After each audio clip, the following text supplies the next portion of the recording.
ನಮಸ್ಕಾರ ಸ್ನೇಹಿತರೆ. ಇತಿಹಾಸ ಅಂದ್ರೆ ಕೇವಲ ರಾಜರುಗಳ ಹೆಸರಲ್ಲ.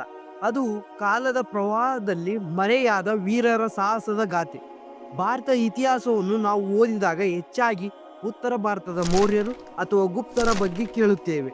ಆದರೆ ದಕ್ಷಿಣ ಭಾರತದ ಹೆಮ್ಮೆಯ ಸಂಕೇತವಾದ ಸುಮಾರು 450 ವರ್ಷಗಳ ಕಾಲ ಅಖಂಡ ಭಾರತವನ್ನು ಆಳಿದ ಶಕ್ತಿಯ ಹೆಸರು ನಿಮಗೆ ಗೊತ್ತೇ? ಅದುವೇ ಶಾತವಾಹನರ ಸಾಮ್ರಾಜ್ಯ. ಶಾತವಾಹನ ಸಾಮ್ರಾಜ್ಯವು ಕ್ರಿಸ್ತಪೂರ್ವ 2ನೇ ಶತಮಾನದಿಂದ ಕ್ರಿಸ್ತಶಕ 2ನೇ ಶತಮಾನದವರೆಗೆ ಭಾರತದ ಹೃದಯ ಭಾಗವನ್ನು ಆಳಿದವರು ಇವರು. ಇವರ ಕಾಲದಲ್ಲಿ ಕಲೆ, ಸಾಹಿತ್ಯ ಮತ್ತು ವ್ಯಾಪಾರದ ಉತ್ತುಂಗಕ್ಕೇರಿತ್ತು.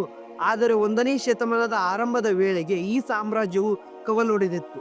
ಹೊರಗಿನಿಂದ ಬಂದ ಶಂಕರರು, ಯೌವನರು ಮತ್ತು ಪಲ್ಲವರ ಸಾಮ್ರಾಜ್ಯವನ್ನು ತುಂಡು ಮಾಡಿದ್ದರು. ಅರಾಜಕತೆ ತಾಂಡವಾಡುತ್ತಿತ್ತು. ಇಂತಹ ಕತ್ತಲೆಯ ಸಮಯದಲ್ಲಿ ಸೂರ್ಯನಂತೆ ಉದಯಿಸಿದವರೇ ಗೌತಮಿಪುತ್ರ ಶಾತಕರ್ಣಿಯವರು. ಇನ್ಕೇಸ್ ಇವರ ಹೆಸರಿನಲ್ಲಿ ಒಂದು ವಿಶಿಷ್ಟತೆ ಇದೆ, ಗಮನಿಸಿದ್ದೀರಾ? ಅವರ ಹೆಸರು ಬರೀ ಶಾತಕರ್ಣಿ ಅಲ್ಲ, ಗೌತಮಿಪುತ್ರ ಶಾತಕರ್ಣಿ ಅಂದರೆ ಗೌತಮಿಯ ಮಗ. ಆ ಕಾಲದ ರಾಜರು ತಮ್ಮ ತಂದೆಯ ಹೆಸರಿಗಿಂತ ಹೆಚ್ಚಾಗಿ ತಾಯಿ ಹೆಸರನ್ನು ಹೆಮ್ಮೆಯಿಂದ ಏಕೆ ಬಳಸುತ್ತಿದ್ದರು? ಇದು ಇಂದಿಗೂ ಅನೇಕರಿಗೆ ತಿಳಿಯದ ರಹಸ್ಯ ಆಗಿದೆ. ಮುಂದೆ ಶಾತವಾಹನರ ಇತಿಹಾಸದಲ್ಲಿ ಗೌತಮಿಪುತ್ರ ಶಾತಕರ್ಣಿಯವರ ಆಗಮನದ ಒಂದು ಹೊಸ ಮನ್ಮತೆಯನ್ನೇ ಸೃಷ್ಟಿಸಿತು. ಕೇವಲ ರಕ್ಷಣೆಗಾಗಿ ಇರದೆ ಆತ ಆಕ್ರಮಣಕಾರಿ ಸೈನ್ಯವನ್ನು ಬಳಸಿಕೊಂಡು ಕಳೆದು ಹೋದ ತನ್ನ ವಂಶದ ಗೌರವವನ್ನು ಮರುಸ್ಥಾಪಿಸಿದರು.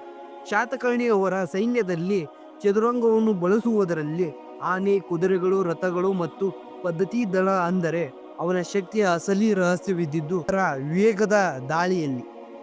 ಪುಟಗಳಲ್ಲಿ ಅವರಿಗೆ ಒಂದು ವಿಶಿಷ್ಟವಾದ ಬಿರುದಿದೆ, ತ್ರಿಸಮುದ್ರ ತೋಯೆ ಪಿತಾವಾಹನ. ಇದರ ಅರ್ಥ ಕೇಳಲು ಎಷ್ಟು ಗಂಭೀರವಾಗಿದೆಯೋ ಅದರ ಹಿಂದೆ ಸಾಹಸವು ಅಷ್ಟೇ ವಿಸ್ತಾರವಾಗಿದೆ. ತ್ರಿಸಮುದ್ರ ಎಂದರೆ 3 ಸಮುದ್ರಗಳು, ಅರಬ್ಬಿ ಸಮುದ್ರ, ಬಂಗಾಳ ಕೊಲ್ಲಿ ಮತ್ತು ಹಿಂದೂ ಮಹಾಸಾಗರ. ತೋಯೆ ಪಿತ ಎಂದರೆ ನೀರು ಕುಡಿದ ಮತ್ತು ವಾಹನ ಎಂದರೆ ಕುದುರೆಗಳು. ಅಂದರೆ ಇವರ ಕುದುರೆಗಳು ಭಾರತದ 3 ದಿಕ್ಕಿನ ಸಮುದ್ರದ ನೀರನ್ನು ಕುಡಿದವು. ಇದು ಅವರ ಸಾಮ್ರಾಜ್ಯದ ಭೌಗೋಳಿಕ ವಿಸ್ತಾರವನ್ನು ತೋರಿಸುತ್ತದೆ. ಅವರ ದಿಗ್ವಿಜಯ ಕೇವಲ ದಕ್ಷಿಣಕ್ಕಷ್ಟೇ ಸೀಮಿತವಾಗಿರಲಿಲ್ಲ. ಶಾಸನಗಳ ಪ್ರಕಾರ ಆತ ತನ್ನ ಗಡಿಯನ್ನು ಉತ್ತರ ಭಾರತದ ಹಿಮಾಲಯದವರೆಗೆ ವಿಸ್ತರಿಸಲು ಹಂಬಲ ಹೊಂದಿದ್ದ ಮತ್ತು ಅನೇಕ ವಿಜಯವನ್ನು ಸಾಧಿಸಿದ್ದ. ಅದು ಅಶ್ವಮೇಧ ಯಾಗವನ್ನು ವಿಜಯವನ್ನು ಸಾಧಿಸಲು ಸಿದ್ಧ. ಅಶ್ವಮೇಧ ಯಾಗವನ್ನು ಮಾಡುವ ಮೂಲಕ ತನ್ನ ಸಾರ್ವಭೌಮವನ್ನು ಇಡೀ ದೇಶಕ್ಕೆ ಸಾರಿದ್ದರು. ಹೀಗೆ ಶಾತವಾಹನರ ಇತಿಹಾಸದಲ್ಲಿ ಒಬ್ಬ ಎದುರಾಳಿ ಹೆಸರು ಪದೇ ಪದೇ ಕೇಳಿ ಬರುತ್ತದೆ. ಅವರೇ ಶಕದೊರೆಯ ಸಹಪಾನ. ಇವರು ಪಶ್ಚಿಮದ ಕ್ಷತ್ರಪ ವಂಶದ ಅತ್ಯಂತ ಶಕ್ತಿಶಾಲಿ ಅರಸ.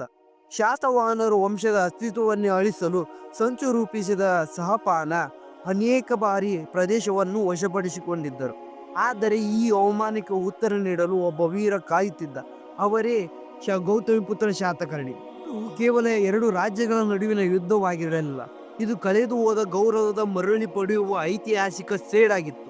ಸುದೀರ್ಘ ಕಾಲ ನಡೆದ ಈ ಮಹಾಯುದ್ಧದಲ್ಲಿ ಶಾತಕರ್ಣಿಯವರು ಅವರ ಅದ್ಭುತ ತಂತ್ರಗಳಿಂದ ಸಹಪಾನನ್ನು ಸಂಪೂರ್ಣವಾಗಿ ಸೋಲಿಸಿ ಅಷ್ಟೇ ಅಲ್ಲ, ಅವರ ವಂಶವನ್ನೇ ನಿರ್ನಾಮ ಮಾಡಿದ ಎಂದು ನಾಸಿಕ್ ಶಾಸನದಲ್ಲಿ ದೊರೆತಿದೆ. ಈಗ ನಾನು ನಿಮಗೆ ಇತಿಹಾಸದ ಒಂದು ರೋಚಕ ಸಾಕ್ಷಿಯನ್ನು ತೋರಿಸುತ್ತಿದ್ದೇನೆ. ಮಹಾರಾಷ್ಟ್ರದ ನಾಸಿಕ್ ಬಳಿಯ ಜೋಗಲ್ತಂಬಿ ಎಂಬಲ್ಲಿ ಸುಮಾರು 13,000ಕ್ಕೂ ಹೆಚ್ಚು ಬೆಳ್ಳಿ ನಾಣ್ಯಗಳು ಸಿಗುತ್ತವೆ. ಈ ನಾಣ್ಯಗಳು ವಿಶೇಷತೆ ಏನು ಗೊತ್ತಾ? ಇವು ಮೂಲತಃ ನಸಪಾನ ನಾಣ್ಯಗಳು. ಆದರೆ ಶಾತಕರ್ಣಿ ನಸಪಾನನನ್ನು ಸೋಲಿಸಿದ ನಂತರ ಆ ನಾಣ್ಯಗಳನ್ನು ಕರಗಿಸದೆ ಅವುಗಳ ಮೇಲಿದ್ದ ನಸಪಾನನ ಮುದ್ರೆಯನ್ನು ಅಳಿಸಿ ಅದರ ಮೇಲೆ ತನ್ನ ಸ್ವಂತ ಮುದ್ರೆಯನ್ನು ಒತ್ತಿದ. ಇನ್ಕೇಸ್ ಇದರಲ್ಲಿ ಇತಿಹಾಸದಲ್ಲಿ ಸೋತ ರಾಜನ ನಾಣ್ಯದ ಮೇಲೆ ಗೆದ್ದ ರಾಜನ ತನ್ನ ಚಿಹ್ನೆಯನ್ನು ಮರುಮುದ್ರಿಸಿ ಹಾಕುವುದು ಬಹಳ ಅಪರೂಪದ ಘಟನೆ. ಇದು ಶಾತಕರ್ಣಿಯ ವಿಜಯದ ಪರಾಕಾಷ್ಠೆ ಮತ್ತು ಅವರ ಅಹಂಕಾರದ ಪತನದ ಸಂಕೇತವಾಗಿದೆ. ಇತಿಹಾಸದಲ್ಲಿ ಯುದ್ಧಗಳಿಗಿಂತ ಹೆಚ್ಚಾಗಿ ಒಬ್ಬ ವ್ಯಕ್ತಿಯ ವ್ಯಕ್ತಿತ್ವ ಹೇಗಿತ್ತು ಎಂದು ತಿಳಿಯುವುದು ಬಹಳ ಮುಖ್ಯ.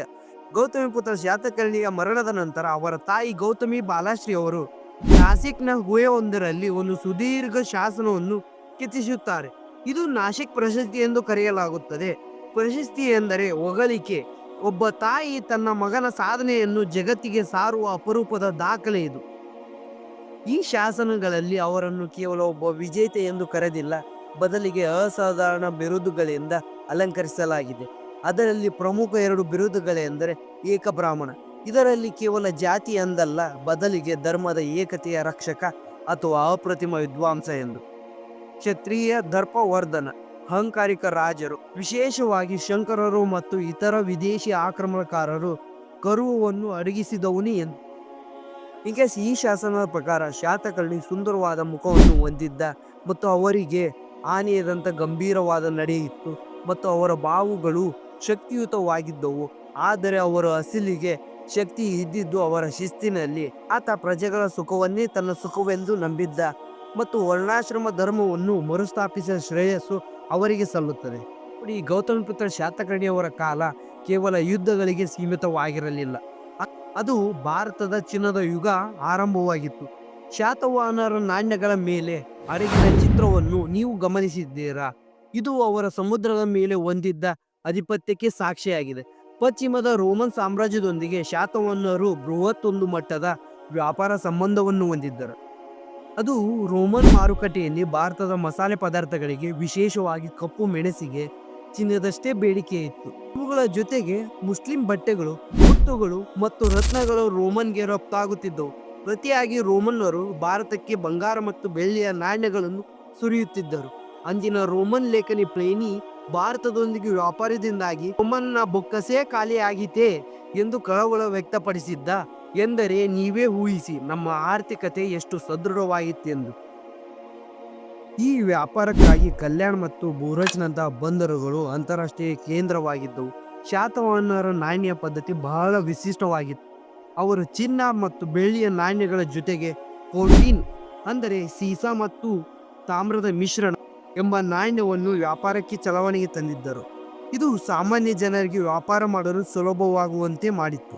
ಗೌತಮಿಪುತ್ರ ಶಾತಕರ್ಣಿ ಆಡಳಿತವು ಮುಗಿದಿರಬಹುದು, ಆದರೆ ಆತ ಬಿಟ್ಟು ಹೋದ ಪರಂಪರೆ ಇಂದಿಗೂ ಸಜೀವವಾಗಿದೆ. ಇದಕ್ಕೆ ಅತ್ಯಂತ ದೊಡ್ಡ ಸಾಕ್ಷಿ ಎಂದರೆ ನಮ್ಮ ಸಂಪ್ರದಾಯದಲ್ಲಿ ನಾವು ಬಳಸುವ ಕ್ಯಾಲೆಂಡರ್ ಅಥವಾ ಪಂಚಾಂಗ. ಭಾರತ ಸರ್ಕಾರವು ಅಧಿಕೃತವಾಗಿ ವರ್ಗೀಕರಿಸಿರುವ ಶಕಯುಗ ಅಥವಾ ಶಾಲಿವಾಹನ ಶಕೆ ಆರಂಭವಾಗಿದ್ದು ಇವರ ವಿಜಯದ ನೆನಪಿಗಾಗಿ ಎಂಬ ಬಲವಾದ ನಂಬಿಕೆ ಇತಿಹಾಸದಲ್ಲಿದೆ.